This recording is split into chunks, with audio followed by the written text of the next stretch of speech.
Happy Janmashtami सबको। मेरे घर पे 6 से 7 साल हो गए हैं आई थिंक। जन्माष्टमी को सेलिब्रेट बहुत धूमधाम से करती हूँ। ये पिछले साल की वीडियो है जो कि थोड़ा सा डेकोरेशन उस टाइम भी किया था, लेकिन उस टाइम भी मेरे डेकोरेशन जो है बहुत कम हुआ था। और ये है सुमन जो हर साल हमारे यहाँ पे किशन जी को, मतलब कि किशन जी की दाई अगर कह सकते तो इन्हें ही कह सकते हैं। हर साल इन्होंने ही हमारे यहाँ पे आके किशन जी का जो जन्म करवाया है, लेकिन इस बार वो भी नहीं आ पाई हैं। उन्होंने भी अपने घर पे अभी जन्माष्टमी बनाना स्टार्ट कर दिया है। पहले वो मेरे घर पे ही आके किया करती थी, तो अभी जो है हमने यहाँ वो मैंने पहले की आपको वीडियो दिखाई है, और अभी की वीडियो के लिए मैं आपको दिखाऊंगी कि हमने जन्माष्टमी कैसे बनाई। ये उनकी बेटी है जो कि इतनी झूम झूम के डांस कर रही है। पहले हमारे घर पे ऐसी जन्माष्टमी धूमधाम से बनाई जाती थी, लेकिन अब की बार मेरा एक्सीडेंट होने के कारण मैं बैठ भी नहीं पा रही, उठ भी नहीं पा रही। तो जैसा भी हुआ थोड़ा सा करने की कोशिश की है मैंने, बस कैसे भी करके बस आज का दिन निकाला है। मेरे से बैठा नहीं जा रहा था। मैंने मंदिर भी खुद से तैयार नहीं किया। डॉटर की भी तबीयत ठीक नहीं है, उसका भी एक्सीडेंट हुआ है, तो वो भी चल फिर नहीं पा रही है ज़्यादा। तो बस एक कोशिश की है कि वो जो हमेशा चलता आ रहा है वो पूरी तरीके से कर सकूं, और कुछ नहीं।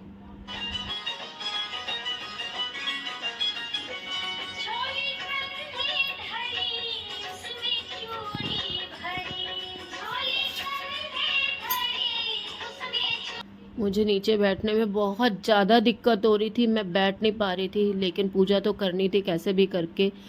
थोड़े बहुत जो है थाल में मैंने फूल सजाए ताकि मैं जोत अच्छे से जगा सकूं। तो ये जो मैं थाल सजा रही हूँ ये जोत के लिए। तो मैंने इसके ऊपर फ्लावर लगाने के बाद कुछ ज़्यादा नहीं किया है। उसके बाद मैंने जोत जगाई और धूप बत्ती अगरबत्ती वगैरह लगाई। इस तरीके से मैंने जो है आरती की थाल सजाई। और उसके बाद जो है टाइम जो है हो रहा था 12 बज गए थे, तो मैंने कहा चलो अभी मेरे को करना ही है। मेरे को आता कुछ नहीं है, लेकिन फिर भी एक कोशिश थी। सिर्फ घर पे मैं और साक्षी थे, और अब 12 बज गए थे। तो मैंने जो खीरे में पहले से ही जो है अपने लड्डू गोपाल जी को जो उसमें बिठा दिया था, मतलब कि गर्भ में उनको बिठा दिया था। तो अभी जो है 12 बज चुके थे, तो उनका आगमन की तैयारी थी ये। तो मैंने जो कलावे से उनको जो मैंने खीरे के अंदर लपेट के जो बांधा हुआ था वो कलावा निकाला, और फिर उनको जो है मैंने पंच अमृत से उनको स्नान कराया।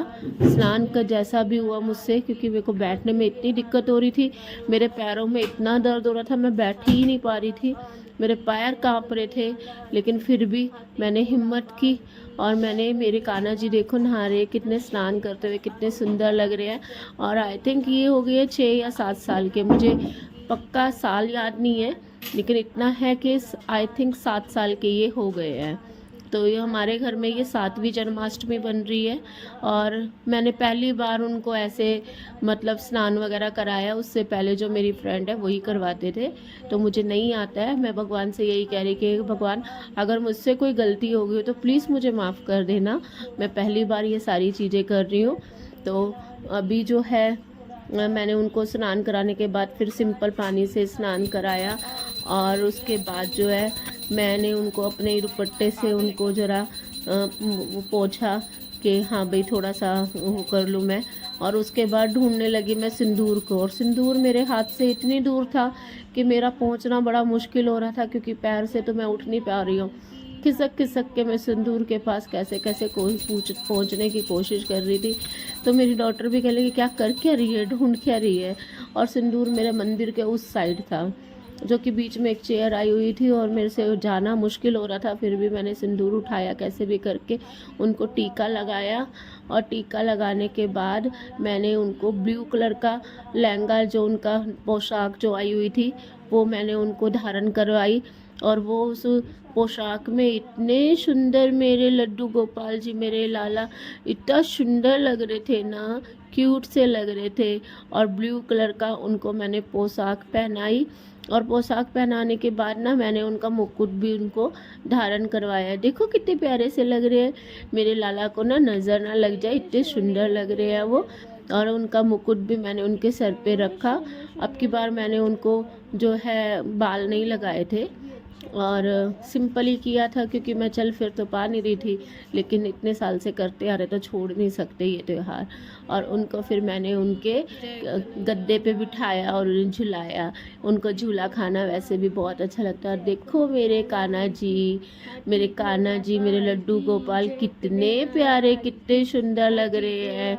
देखो सारे, लेकिन नज़र मत लगाना। और मैंने उनको फिर झूला झुलाया, अपने हाथों में, अपनी गोदी में झूला झुलाया। और उसके बाद फिर उनका झूला निकालने लगी।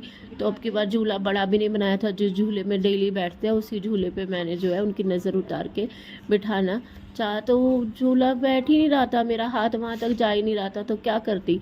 ऑन द स्पॉट मैंने उस झूले को नीचे उतारा और उनका जो प्रिय होता है पंख, पंख दिखाया कि लो आपका पंख भी मैं लेके आई हूँ आपके लिए।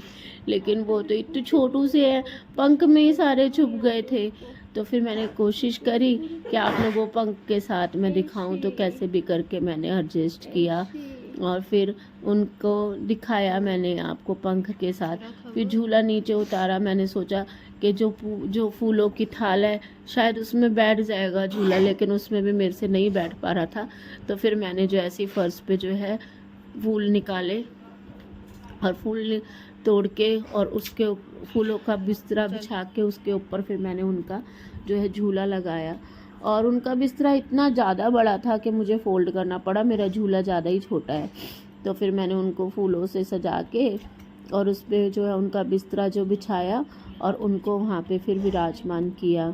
और वहाँ पे फिर मैंने उनके गद्दे, छोटे छोटे ना पिलोज़ भी आए हुए थे उनके, तो मैंने उनके पिलोज़ को भी उनके साथ ही रखा और उन्हें उसमें बिठाने की कोशिश की कि हाँ भी ठीक से आ जाए। लेकिन जब मैं पहले तो मैं तैयारी करती रही कि हाँ फ़ोल्ड करके बिठाऊं, तो मैंने उनके बिस्तरे को ना बहुत ज़्यादा बड़ा था तो फ़ोल्ड कर दिया था, आधा कर दिया था, मतलब उसको फ़ोल्ड करके। और उसमें फिर मैंने अपने कान्हा जी को बिठाया। और कान्हा जी जब बैठे ना, आप देखते के देखते रह जाएंगे, ऐसे फिट होके इतने सुंदर से बैठ गए ना कि उनकी छवि देखने वाली थी। और देखिए अभी आप पूरे अपने पिलोज़ को लेके अपने गद्दे पे, अपने झूले पे कितने सुंदर मेरे कान्हा जी लग रहे हैं। और फिर मैंने उन्हें जो है पंचा अमृत जो है चखाया और उसके बाद थोड़ी सी जो उनकी धनिए की जो प्रसाद होता है ना, पंजीरी, वो उन्हें खिलाई। और फिर थोड़े से झूले खिलाए और फिर मैंने आरती की, क्योंकि मेरे पैर से बिल्कुल भी नहीं बैठा जा रहा था। तो मैंने आरती की और जो भी भूल चूक जो भी है उनसे माफ़ी मांगी कि इस बार ऐसे ही है, अगले साल अगर आपने चाहा तो मैं आपको बहुत धूमधाम से बनाऊंगी जैसे हमेशा बनाती थी। मैं आशा करती हूँ कि मैंने बोला है वो मैं अगले साल पूरा कर पाऊँ, क्योंकि इस बार तो सोचा तो बहुत कुछ था, लेकिन मेरे एक्सीडेंट के कारण कुछ भी मैं नहीं कर पाई। जो भी है थोड़ी सी पूजा इस तरीके से की मैंने, आरती करी और घंटी बजाई, काम थाल वुल बजाते थे, इतना शोर शराबा मचाते थे। और अब की बार बस इसी तरीके से बस पूजा कर दी मैंने, आरती की, आज के दिन की माफ़ी मांगी कि मुझसे कोई गलती हुई हो, माफ़ कर दो। आप जिस भी तरीके से आए मेरे घर पे, मैं आपको हमेशा अपने साथ ही रखना चाहूँगा। मेरी वीडियो